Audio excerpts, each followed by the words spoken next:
Hello friends, my name is Kumar Jaswant और आप सभी का स्वागत है एक बार फिर से इस यूट्यूब चैनल पे जिसका नाम है हिंदी जीके टुडे। और कल हमने डिस्कस किया था ऑप्टिक्स में रिफ्लेक्शन के बारे में और उसको फर्दर डिवाइड किया था दो भागों में, एक तो नियमित और एक आपका अनियमित। उसके बाद में इसके कुछ नियमों को हमने डिस्कशन में लिया था। उसमें सबसे इंपॉर्टेंट था आपका I is equal to R, क्योंकि ये सबसे ज्यादा बार एग्जाम में पूछा गया है। और आज हम डिस्कस करने वाले हैं इस प्लेन मिरर के बारे में, यानी कि समतल दर्पण के बारे में। और समतल दर्पण, अब दर्पण की डेफिनेशन क्या है? दर्पण की डेफिनेशन आप इस टाइप से बना सकते हैं कि कोई भी किरण आप अगर किसी ऑब्जेक्ट पे डालते हैं तो अगर उसको बाउंस बैक करता है तो वो आपका दर्पण है। तो स्टार्ट करते हैं इस बेसिक कंसेप्ट को। तो समतल दर्पण में एग्जामिनर आपका बहुत सारे फैक्ट आपसे पूछता है, सीधे सीधे एग्जाम में वो पुट करता है। जैसे कि समतल दर्पण में आपकी इमेज जो आभासी बनती है, सीधी बनती है, पार्श्विक उल्टी बनती है। हालांकि इनको रखने का मतलब अलग जगह है, पर इनको अगर कंसेप्चुअली समझा जाए तो आपकी कहानी थोड़ी सी सिंपल हो सकती है कि ये आभासी होता क्या है, पार्श्विक उल्टा क्या होता है। तो स्टार्ट करते हैं। फिर मान लीजिए ये आपका समतल दर्पण है, यहाँ पे ये आपका कोई दर्पण है, मिरर है, और यहाँ पे आपकी कोई वस्तु है, यहाँ पे आपकी कोई वस्तु है इस टाइप से। ये इसकी नाक है, ये इसकी आंख है और ये इसकी आईब्रोज है। थोड़ा सा आईलाइनर भी सेट कर दिया मैंने।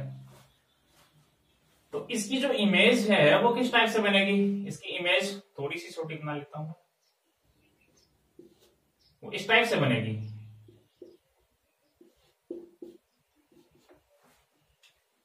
अर्थात कहने का मतलब ये हुआ कि अगर यहाँ पे कोई भी बल्ब आपका लगा हुआ है, ये बल्ब है, प्रकाश का कोई स्रोत है, लाइट की किरणें यहां से आ रही हैं, तो ये आपने ये सेट कर रखा है अपना शीशा, तो ये आप शीशा अपनी दीवार में ही सेट करते हैं। तो ऐसा तो नहीं है कि दीवार को पार करके प्रकाश की किरणें चली जाएंगी। तो आप जैसे ही शीशे को देखते हो तो उसमें सामने की तरफ आपको अपनी इमेज नजर आती है, पर वहां पे एक्चुअल में कोई प्रकाश की किरण तो नहीं गई होगी। तो उसी को हम कहेंगे कि आपको सिर्फ आभास होता है। तो इसमें बनने वाली जो आपकी वस्तु होगी वो क्या होगी?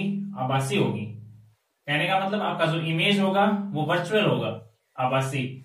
और रियल इमेज कौन सी होती है? रियल इमेज में आपकी जो प्रकाश की किरणें हैं वो एक्चुअल में वहां पे जाके मिलती हैं। जैसे प्रोजेक्टर में क्या होता है? एक्चुअल में किरणें जाके वहां पे मिलती हैं, तो उससे जो आपकी इमेज बनती है वो होती है रियल। इरेक्ट कहने का मतलब क्या हुआ? ये जो आपकी इमेज है वो सीधी बनती है। कहने का मतलब आपका ऊपर सिर है, नीचे आपकी क्या है? लेग्स है, टांगे हैं। तो यहां पर भी आपका ऊपर क्या है? सिर है, और नीचे आपकी क्या है? टांगे हैं। तो इस टाइप से सीधी बनेगी। अब ये पार्श्विक उल्टी, इसका क्या कंसेप्ट है, इसको आपको समझना है। तो मैं कुछ इमेजेस और आपको क्रिएट करके दे रहा हूं, उसमें आपको थोड़ा सा माइक लगाना है यहाँ पे। इसी इमेज को मैं थोड़ा सा इस टाइप से घुमा दूं। मान लीजिए कि ये इस टाइप से बन गई। ये आपकी image number first, image number second, और इसी इमेज को मैं इस टाइप से कर दूं। मान लीजिए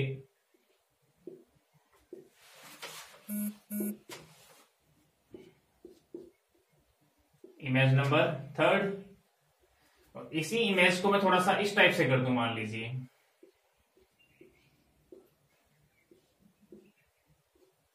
इमेज नंबर फोर्थ। तो यहां से आपको वन बाय वन एक एक इमेज को ऑब्जर्व करना है। तो फर्स्ट इमेज की तरफ अगर हम देखते हैं तो फर्स्ट इमेज में ये मान लीजिए आपका है लेफ्ट, ये है राइट। तो फर्स्ट इमेज में चेंजेस क्या हुए? फर्स्ट इमेज में आपका चेंज हुआ है लेफ्ट का राइट और राइट का लेफ्ट, बट कोई चेंजेस नहीं हुआ है आपका डाउन, डाउन का अप। यहां से आपका जो ऊपर का नीचे, नीचे का ऊपर है, इस टाइप से कोई चेंज नहीं हुआ है। सेकेंड इमेज में आप देख सकते हैं बिल्कुल एज इट इज आपकी जो वस्तु है, एज इट इज ये इमेज है, इसमें कोई चेंजेस नहीं है। आपका लेफ्ट का राइट, राइट का लेफ्ट, कुछ नहीं बदला है। आपका डाउन, डाउन का अप, ऊपर नीचे, कुछ नहीं बदला है।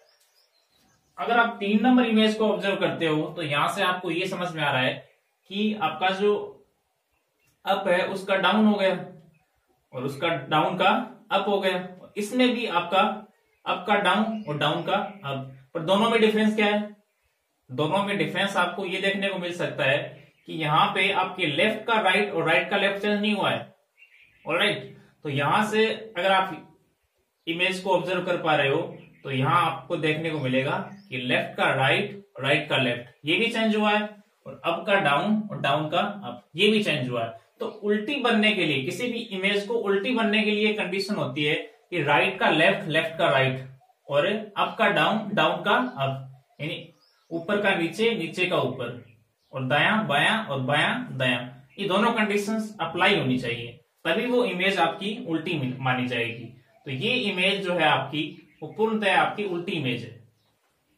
अब बाकी इमेज को हम क्या नाम देंगे? ये तो आपकी सीधी होगी, क्योंकि ये तो एज इट इज इमेज है, इसमें तो कोई दिक्कत ही नहीं है। पर इन दो इमेजेस को अगर हम चेक करें तो इसमें एक कंडीशन चेंज हुई है। वो क्या है? ये वाली इमेज है, उसमें आपका राइट का लेफ्ट और लेफ्ट का राइट हुआ है, और इस वाली इमेज में आपका अप का डाउन, डाउन का अप हुआ है, पर इसमें राइट लेफ्ट चेंज नहीं हुआ है, और इसमें आपका अप डाउन चेंज नहीं हुआ है। तो इन दोनों इमेजेस को हम क्या कहेंगे? पार्श्विक उल्टी या लेटरली इन्वर्टेड। तो यहां से जो आपकी इमेज मिरर में बनती है वो ये वाली इमेज है, तो इसलिए इसको क्या बोलते हैं? पार्श्विक उल्टी। अब फोर्थ नंबर पॉइंट हमारा ये हो सकता है, फोर्थ नंबर पॉइंट, ये जो इसकी वक्रता त्रिज्या है। अब ये वक्रता त्रिज्या क्या होती है? इसको आर से डिनोट करते हैं बच्चों, इसको इंग्लिश में कहते हैं रेडियस ऑफ कर्वेचर। ये इसकी इनफाइनाइट होती है, इनफाइनाइट होती है। और यहां से आप फिफ्थ पॉइंट ये बना सकते हैं कि फोकस दूरी क्या होती है? फोकस दूरी भी आपकी इनफाइनाइट होती है, और वक्रता त्रिज्या की आधी होती है। कौन? फोकस दूरी। तो समझना यहां से, ये आपको मान लीजिए ये आपके सामने कोई प्लेन मिरर है, तो इसकी मैं वक्रता त्रिज्या निकालना चाहूं, तो मान लीजिए ये आपके सामने कोई कॉनकेव मिरर है, अवतल दर्पण है, तो इसको मैं आगे ऐसे बढ़ाऊंगा तो एक सर्कल बनेगा, इस टाइप से सर्कल बनेगा एक, इस टाइप से। तो यहां पे एक पॉइंट होगा, जैसे आप आर नाम देंगे, और यहां पे एक पॉइंट होगा, फोकल पॉइंट। तो ये जो दूरी है ये क्या होगी? वक्रता त्रिज्या। और इसकी आधी हम क्या कर देंगे? इसको हम कहेंगे, ये जो आपकी डिस्टेंस है इसको हम कहेंगे फोकल लेंथ, यानी कि फोकस दूरी। तो इस दर्पण को आप आगे बढ़ाओगे तो इसमें आपकी जो रेडियस ऑफ कर्वेचर है वो लगभग इनफाइनाइट आएगी। और फोकस दूरी क्या होती है? इसमें अगर वक्रता त्रिज्या में 2 का भाग दे देंगे तो क्या आ जाएगी आपकी? फोकस दूरी। तो इनफाइनाइट में आप 2 का भाग देंगे तो क्या आ जाएगी? फोकस दूरी। तो इनफाइनाइट में 2 का भाग देंगे तो क्या आएगा? इनफाइनाइट। इनफाइनाइट मतलब अनंत। तो इसकी वक्रता त्रिज्या वो कितनी होती है? वो अनंत होती है। और फोकस दूरी भी कितनी होती है? अनंत होती है। तो इन फैक्ट्स को आपको कथन निष्कर्ष में डाल के भी वो पूछ सकता है। तो यहां तक अगर चीजें क्लियर है तो एक बार इन चीजों को आप नोट करेंगे, बढ़ते हैं आगे।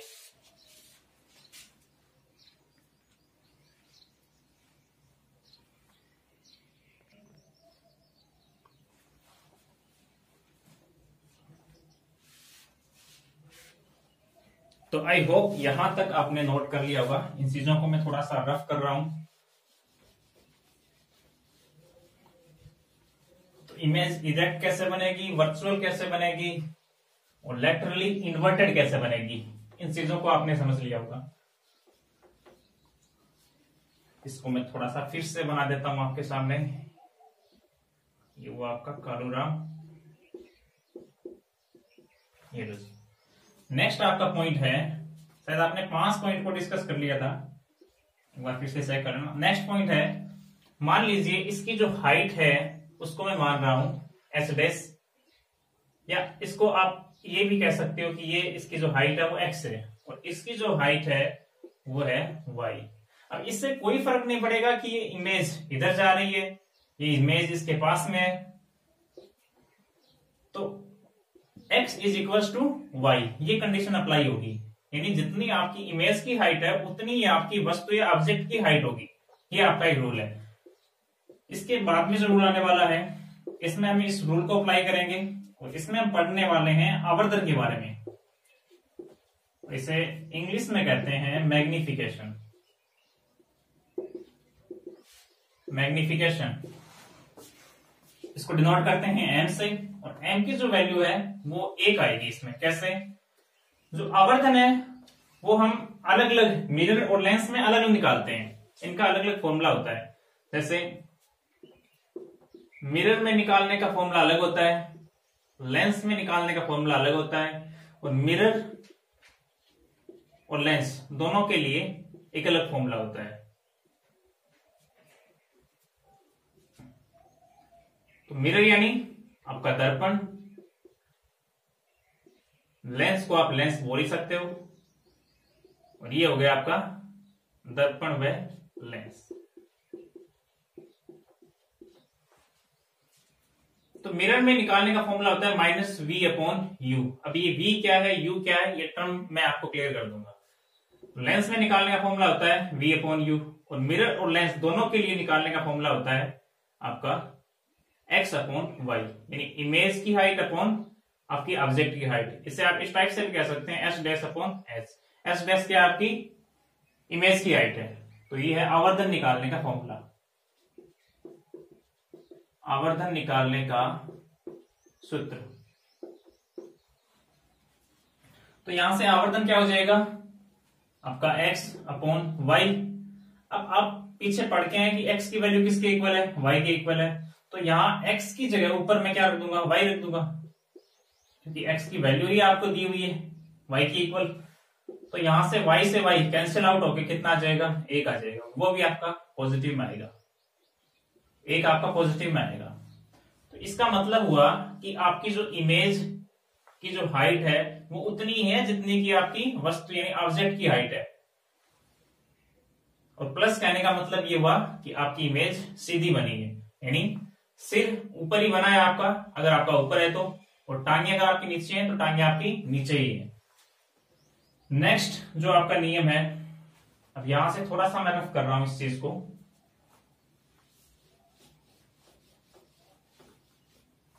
तो नेक्स्ट आपका रूल है वो आप इस टाइप से कह सकते हैं कि मान लीजिए यहां पे दर्पण पे आपने एक पॉइंट बनाया है इस टाइप से, और इसको आपने नाम दे दिया 0। जहां पे आपका दर्पण रखा हुआ है वहां पे इसको आप नाम देंगे 0। तो दर्पण के इस साइड में, राइट हैंड साइड में आप पॉजिटिव बोलेंगे, और इस साइड में आप नेगेटिव बोलेंगे। तो ये एक कन्वेंशन है, एक परंपरा है। हालांकि मानने को आप इस साइड में नेगेटिव मान सकते हैं, पर आप 10th में कोऑर्डिनेट ज्योमेट्री पढ़ के आए हो, उसमें आप लेफ्ट साइड में आप किसको मानते हैं, लेफ्ट साइड में आप माइनस को मानते हैं, और राइट साइड में आप पॉजिटिव को लेते हैं। इस टाइप से कुछ ये आपका 0 हो गया। इस वाली साइड में आप क्या लेते हैं, पॉजिटिव लेते हैं, और इस साइड में आप नेगेटिव लेते हैं। ऊपर ये आप पॉजिटिव लेते हैं, नीचे वाली साइड में आप नेगेटिव लेते हैं। तो इसी टाइप से ये कन्वेंशन आपको फॉलो करना है, क्योंकि इससे थोड़ा सा क्वेश्चन इजी हो जाता है। आपकी डिस्टेंस कितनी है, v, और ये जो आपकी डिस्टेंस है यहां तक की, ये आपकी डिस्टेंस है इमेज, दर्पण से लेके इमेज तक की, और ये आपकी डिस्टेंस है दर्पण से लेके ऑब्जेक्ट तक की, u। तो जो नेक्स्ट नियम आपका ये बनेगा वो बनेगा आपका कि v = u। और ये क्या कहना सही है, कहना बिल्कुल सही नहीं है। इधर वाली कंडीशन में आप मान रहे थे माइनस इसको, इधर वाली कंडीशन में इसको ले लेते हैं आप प्लस। और इसका कहने का मतलब ये है कि ये जो इमेज है वो दर्पण से दूर कितनी है, v दूरी पर है, पर वो पॉजिटिव में आएगी। और कहने का मतलब ये दर्पण के इस साइड में वो इमेज है, और यहां से अगर आप इसको ले रहे हैं तो इसका कहने का मतलब ये हुआ कि ये आपका ऑब्जेक्ट है और ये लेफ्ट साइड में बना है। तो यहां से आपको एक माइनस का साइन लगाना पड़ेगा, यानी आपकी जो वस्तु है वो दर्पण के लेफ्ट साइड में है, इसका कहने का मतलब ये। तो इसको मैं अगर अप्लाई करूं तो थोड़ी देर पहले आप समझ के आए कि दर्पण के लिए मैग्निफिकेशन का जो फॉर्मूला होता है वो होता है -v/u। तो यहां से अगर आप आवर्धन निकालना चाहो तो -v/u। अब -v की वैल्यू यहाँ पे क्या आ जाएगी, u आ जाएगी, आप निकाल सकते हैं। या v की जो वैल्यू कितनी है, -u है, तो v की वैल्यू को आप -u रख दो, यहाँ पे माइनस बार पड़ा ही है, -u/u, और माइनस को माइनस से गुणा करोगे तो प्लस आ जाएगा, = +1। अब आवर्धन यहां से अगर आपका पॉजिटिव में आ रहा है, जैसे यहाँ पे कुछ चीजें आपके लिए समझने लायक हैं, आवर्धन आपका पॉजिटिव में आ रहा है, +1 आ रहा है आपका, तो इसका मतलब क्या हुआ, इसका मतलब ये है कि आपकी जो इमेज है वो वस्तु की हाइट के इक्वल है। आपका आ रहा है +2, इसका मतलब आपकी जो इमेज है वो वस्तु की डबल है। तो इसी को मैं इस टाइप से कर दूं तो इसका मतलब इमेज आपकी डबल तो बनी है वस्तु की, पर वो उल्टी बनी है। इसको इस टाइप से कर दूं तो अगर आप इस टाइप से कर रहे हैं, इसका मतलब है इमेज आपकी जो बनी है वो वस्तु की आधी है। तो ये सारी कंडीशंस प्लेन मिरर में ये अप्लाई नहीं होगी, सिर्फ प्लेन मिरर में यही अप्लाई होगा, आवर्धन आपका +1 आएगा। तो नेक्स्ट अगर मैं कंसेप्ट की बात करूं, नेक्स्ट एक फैक्ट की बात करूं, तो इतनी चीजों को एक बार आप नोट करेंगे। आई होप ये सारी चीजें आपको समझ में आई होंगी। तो टेक योर टाइम।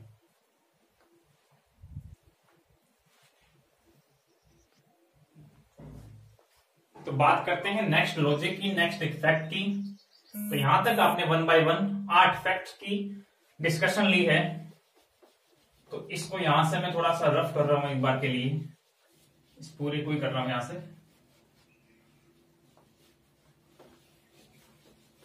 जो आपका 9th फैक्ट है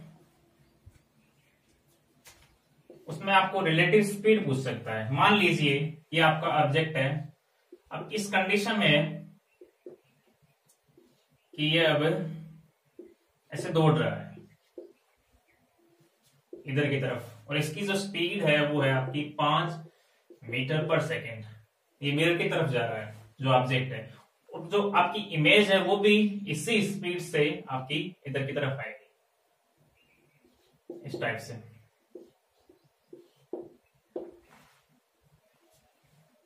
तो ये इमेज भी आपकी 5 मीटर पर सेकेंड से इधर आएगी, ये अगर इधर की तरफ जा रहा है तो आपको पूछता क्या है, आपको पूछता है सापेक्ष चाल। सापेक्ष चाल क्या हो जाएगी, इसे आप इंग्लिश में कह सकते हैं रिलेटिव स्पीड।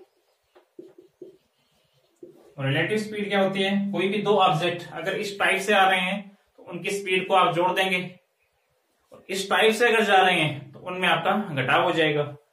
तो रिलेटिव स्पीड आप कैसे निकालेंगे, 5 मीटर पर सेकेंड प्लस 5 मीटर पर सेकेंड। तो जब दोनों ये टकराएंगे तो 10 मीटर पर सेकेंड से टकराएंगे, तो रिलेटिव स्पीड आपकी क्या हो जाएगी, 10 मीटर पर सेकेंड। और यहां से एक कंसेप्ट आपको वो पूछ लेता है एग्जामिनेशन, लंबे मिरर की जरूरत है अपनी फोटो को पूरा देखने के लिए। तो यहां से आपकी आंख से ऐसे कुछ रेज जाएंगी इस टाइप से। तो यहां से अगर मैं इसको यहां से हटा दूं तो इस टाइप से एक ट्रायंगल आपके सामने बनता हुआ नजर आ रहा है। और सिमिलरिटी से हम प्रूफ कर सकते हैं, क्योंकि हमने इस मिरर की हाइट कितनी ली थी, जितनी आपकी इमेजिनेशन यानी कि आपके प्रतिबिंब की हाइट है, तो उसका आधा आपका मिरर आएगा। यानी किसी भी व्यक्ति को अपनी पूरी इमेज देखने के लिए अपनी हाइट का आधा मिरर लेना पड़ेगा मिनिमम। ज्यादा कुछ भी हो सकता है पर मिनिमम उसको आधे की जरूरत है। तो ये आप अपना पॉइंट एक साइड में नोट कर सकते हैं। तो यहां तक आपका कंप्लीट होता है प्लेन मिरर